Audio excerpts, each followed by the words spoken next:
Bem-vindo ao Tribunal da Bola. Hoje a gente analisa o cenário tático de um jogo que promete demais. A grande final do Campeonato Paulista, que acontece neste domingo às 20 horas e 30 minutos. O palco é o estádio Jorge Ismael de Biasi, o famoso Jorjão. De um lado, a gente tem o Novo Horizontino defendendo um retrospecto perfeito jogando em casa. Do outro, o Palmeiras tentando confirmar aquela vantagem de 1-0 construída no jogo de ida.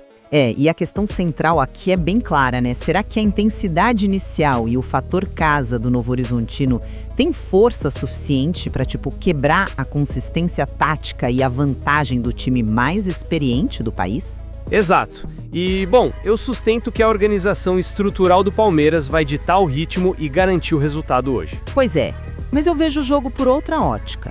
O ambiente lá no Jorjão e a agressividade do Novo Horizontino não são só detalhes empolgantes, são armas táticas reais. É uma pressão que costuma asfixiar qualquer sistema defensivo. E eu acredito que eles têm totais condições de subverter esse favoritismo palmeirense. Olha, o ponto de partida aqui é o pragmatismo do Palmeiras sob o comando do Abel Ferreira. A equipe está invicta há um mês justamente porque entende perfeitamente os momentos e os ritmos do jogo. Tendo a vantagem do empate, eles não precisam se expor, sabe? Eles sabem administrar a pressão. Isso. Estamos falando de um time que se defende excepcionalmente bem em bloco médio ou baixo. Eles compactam as linhas, reduzem drasticamente o espaço nas entrelinhas e têm a maturidade de ceder a posse de bola sem de fato ceder o controle da partida. Eu entendo essa leitura sobre o controle sem a bola. Mas a gente não pode ignorar que o Novo Horizontino, do Enderson Moreira, tem 100% de aproveitamento como mandante por um motivo tático bem claro. São 6 vitórias em 6 jogos no Jorjão, porque eles impõem um volume de jogo brutal desde o apito inicial. E eles precisam de só um gol para forçar os pênaltis. É verdade, um gol muda tudo. E quando você tem o Rômulo flutuando nas costas dos volantes palmeirenses para criar jogadas e acionar o Robson, que vive uma fase iluminada, furar esse bloqueio se torna uma missão perfeitamente viável. É inegável que o Rômulo tem uma leitura de jogo excelente e consegue achar passes muito difíceis.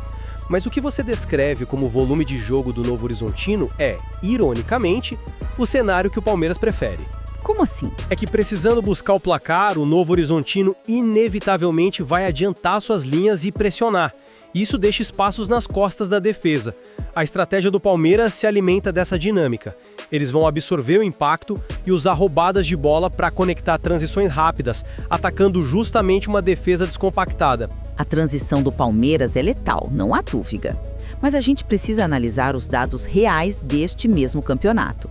O Novo Horizontino não apenas venceu, mas aplicou um 4-0 sobre o Palmeiras neste exato estádio. Nossa, sim, um resultado marcante. Exatamente. Isso mostra que o sistema defensivo alviverde, quando exposto à pressão alta e intensa do Tigre, comete erros de cobertura e perde sua compactação. O Novo Horizontino já mapeou essas vulnerabilidades e sabe como forçar as falhas dos defensores. Esse 4-0 no retrospecto é um alerta importante. Concordo plenamente. Aquela partida provou o potencial do Novo Horizontino. No entanto, o Palmeiras atual corrige espaços de uma maneira muito mais ágil. Em uma decisão de título, o nível de concentração reduz a quase zero a margem para aquelas falhas de cobertura em sequência que vimos na fase de grupos. É muito provável que vejamos armadilhas de marcação montadas justamente nos corredores onde o Novo Horizontino foi bem sucedido antes. A grande questão é por quanto tempo o Palmeiras consegue absorver essa pressão contínua sem ceder. A atmosfera de uma final inédita para o clube mandante altera completamente a intensidade física da partida. O Novo Horizontino está buscando o maior título da sua história diante de uma cidade mobilizada. Aquele abafa contínuo gera um desgaste tremendo. Com certeza gera. E mesmo o sistema defensivo de elite pode perder o tempo de bola ou o alinhamento e cometer um erro fatal dentro da área sob esse nível de asfixia. Para amarrarmos as posições, eu mantenho que a balança pesa a favor do Palmeiras, devido à solidez do seu modelo de jogo. A vantagem deles não vem do acaso, mas da previsibilidade de uma equipe que sabe sofrer sem desmoronar.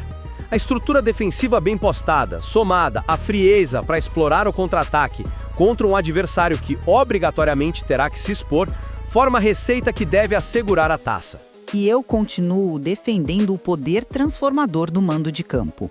O padrão de excelência do Novo Horizontino em casa é uma força tática que transcende a teoria. Com o encaixe certo na pressão ofensiva e a mobilidade de suas peças no terço final, o time do interior tem tudo para quebrar o conforto estratégico do Palmeiras e reverter essa vantagem. Fica muito claro que este confronto é o exemplo perfeito de uma das grandes tensões do esporte: a previsibilidade e controle de um sistema de elite consolidado contra a força e intensidade imprevisível de um time empurrado pelo seu ambiente. O tabuleiro tático está montado no Jorjão. Agora deixamos para você, ouvinte, a análise de qual dessas propostas será vitoriosa hoje à noite. Até o nosso próximo debate.